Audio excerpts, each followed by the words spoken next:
Yeah. Mhm. Hey, everybody. Back for another episode of Wonder Woman Says. This week we got some more comics to review. I can't wait to get into them. I know you're going to love them just as much as I love them. This is the first one right here. As we all know, Valentine's Day is coming up really, really soon, and the fine people at Dynamite decided to put something together in honor of this holiday. They had this Valentine's Day special last week for Red Sonja. I didn't think they'd actually do this, but I'm glad they did. It's a nice little one shot. Of course, I love that cover too for obvious reasons. As I'm sure every man, maybe even some women like it too. Well, we start off this story as a couple. They're pretty much chopping wood and stuff, and looks like they've been having a long day. Of course, it leads to some intimacy, but that ends up getting interrupted by these strange creatures. Of course, there's an ensuing struggle, but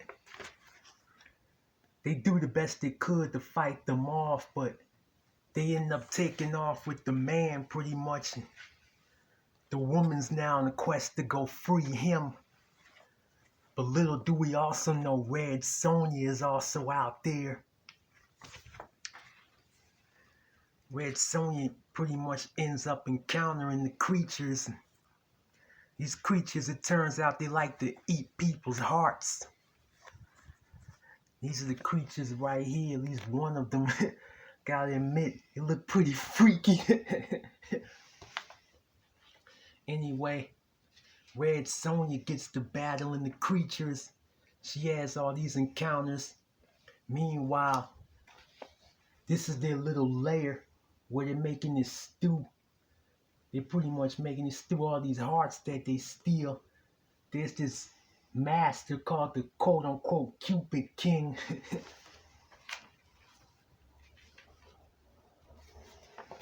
This pretty strange looking fellow right here pretty much runs the whole show. He pretty much has these little creatures just running around, capturing people, and pretty much feeding him their hearts. Looks like Kane. You think so?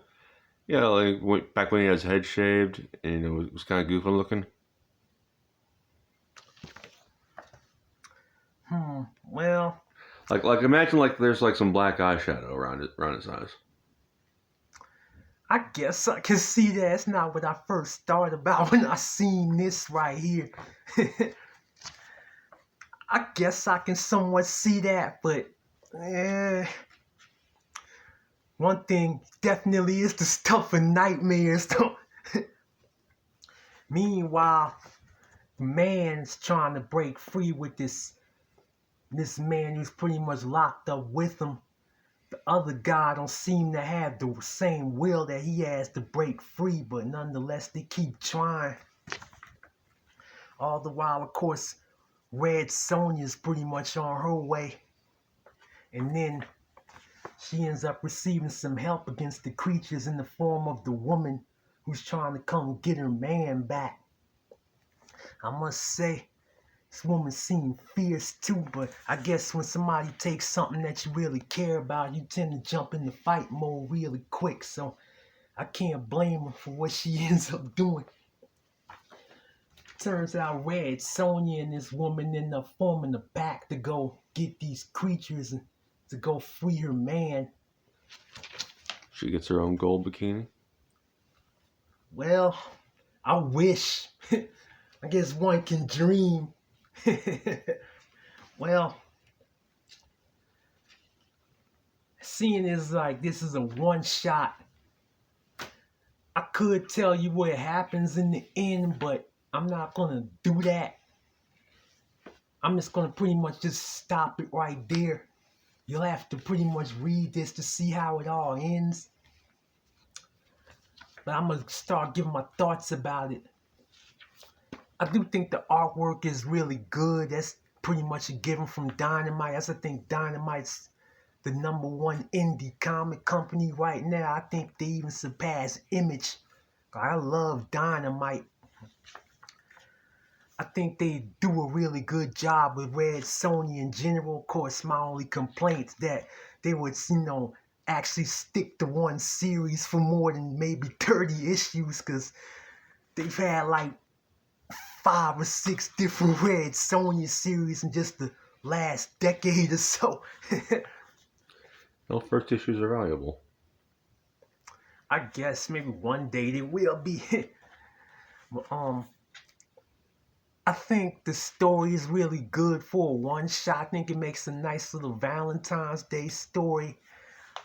I think the creatures seem pretty damn threatening, and I really do think they seem like they're not afraid to push the envelope a little bit with these comics. Because I think Red Sonja is at her best when they just let the stories be gritty. They don't try to tone anything down, pretty much let the blood flow. Just let her wreak havoc on the bad guys. I think that's the Red Sonja we need in the comics.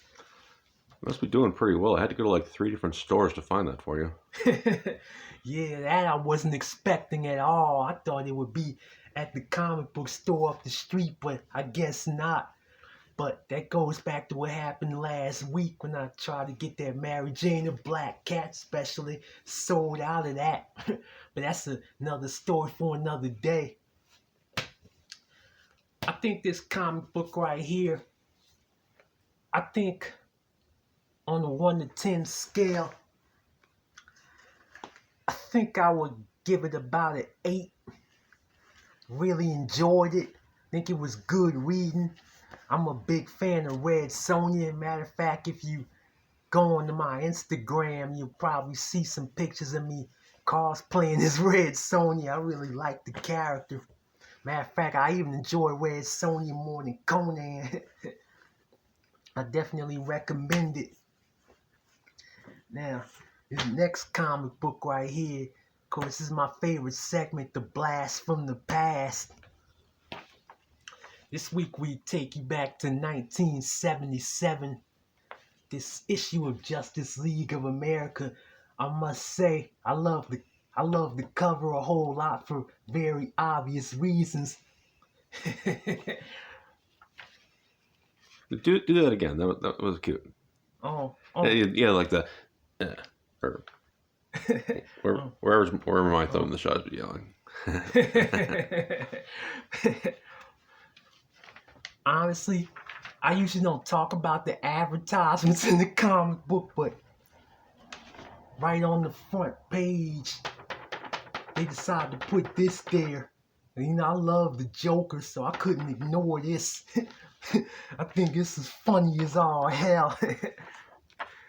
They had the Joker in a standoff, and he decided to throw out some Hostess cakes to distract him so he could slip out the front and get away. But he wasn't able to get away. They ended up catching him anyway. And then they asked him at the end of it, why did he give up them Hostess cakes? He said because he didn't like them. And they say, wow, he is crazy. I thought that was really funny. So he's giving up them cakes? Well, of course, we start off the story, which I think a very cool splash page. It seems like Wonder Woman and Superman engaged in a battle. Of course, as we're going to soon see, this battle has heavy implications for the group as a whole. Turns out, Wonder Woman is tired of being put under the microscope by everybody else in the group. It seems she's tired of being questioned so much, and she's tired of having her credentials questioned, and she's just tired of people underestimating her too and thinking she's not doing enough and all that kind of stuff. So for the second time, she decides to quit the league and Turns out this time it has a snowball effect because right after she quits, pretty much almost the whole group quits except for Batman and Superman. So the Justice League was pretty much splintered in just a matter of pages. Well, turns out Wonder Woman's back on Earth from the JLA satellite. She meets up with this guy named the Privateer. Turns out Poison Ivy and the Scarecrow, I think somebody else is trying to rob a bank. Wonder Woman thinks the Privateer is with them. But while she goes to pretty much apprehend him, they end up getting away with the money. And then she ends up feeling real bad about it too. And she ends up doubting herself because she thought she was doing the right thing. Of course, Poison Ivy and the Scarecrow end up going to their hideout. They start talking about what they're going to do. Of course, they end up having this plan. They could go get to the Justice League. You know what they're gonna do? They're gonna grab them cakes. Yeah, I could probably use one myself after we done with this show. Well, it turns out Poison Ivy and the Scarecrow think they're gonna get up to the satellite. Pretty much all the fighting continues amidst the League. I must say, I didn't think it was gonna be so much drama and bickering between the group. Because, this is the first time I ever read this issue. I'll admit, I read it shortly before we came on camera. This is a pretty epic story so far.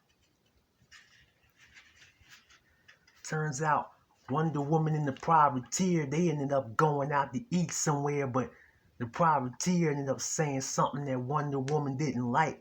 She ended up responding aggressively. They ended up having a little fight. The Privateer didn't really see none of this coming. But we soon learned something as to why Wonder Woman be having these temper tantrums in this issue. As it turns out, we start to find out Wonder Woman's being controlled by something that she really can't fight back against.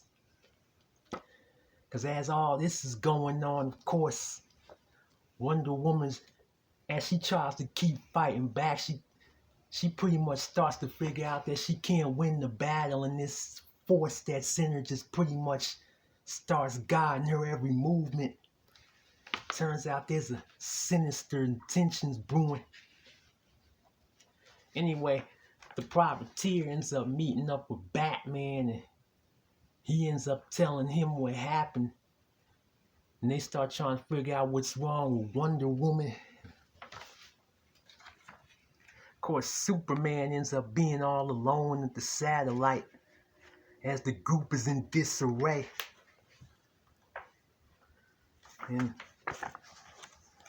we see what's left of the group try to fight back against the Scarecrow and Poison Ivy. Of course, that doesn't turn out so well.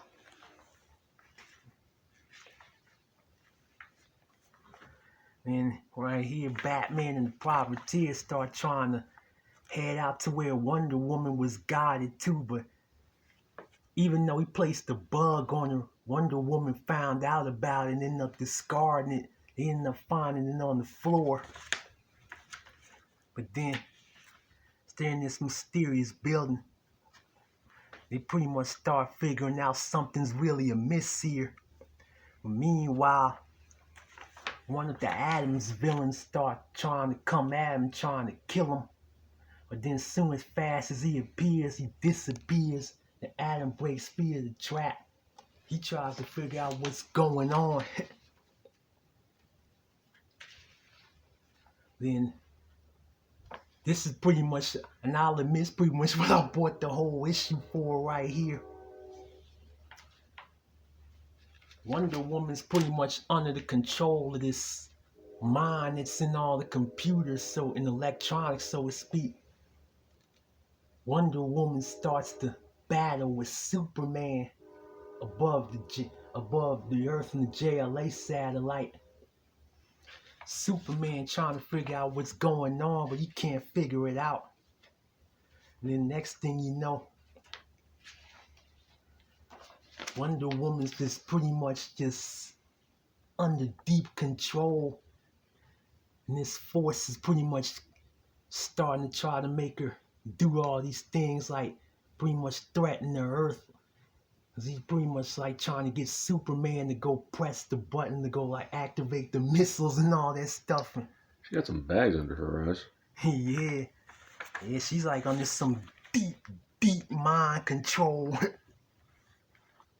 But meanwhile, the other members start fighting back against all the other people that's pretty much, or all the other villains, I should say, that just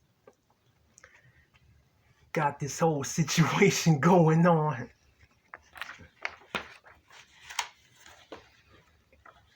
As the Justice League starts coming back together, they ended up defeating the Scarecrow and Poison Ivy. But then the ship they're aboard ended up blowing up, and they have to pretty much like get everybody out, get them back to the satellite. Next thing you know, the Mind is defeated. Of course, Wonder Woman regains her senses, and the whole thing's over. This is one pretty intense story for 1977. Pretty long story too. So out of 5, how much? Out of 5, I know it's gonna be out of 10. Well, you got to keep going back and forth, mix it up.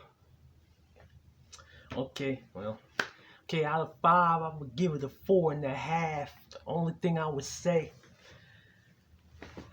I wish it didn't end as abruptly as it did. I wish they could have maybe show some more, about the group coming back together instead of just pretty much defeating the villains, just ending it where they ended it at. I just wish they could have provided some more closure. So like 4.5 out of 5, that's a 9 out of 10. Yeah, or 9.5 out of 10. Well, no, because fractions, you if you're going from 5 to 10, you double it. Okay.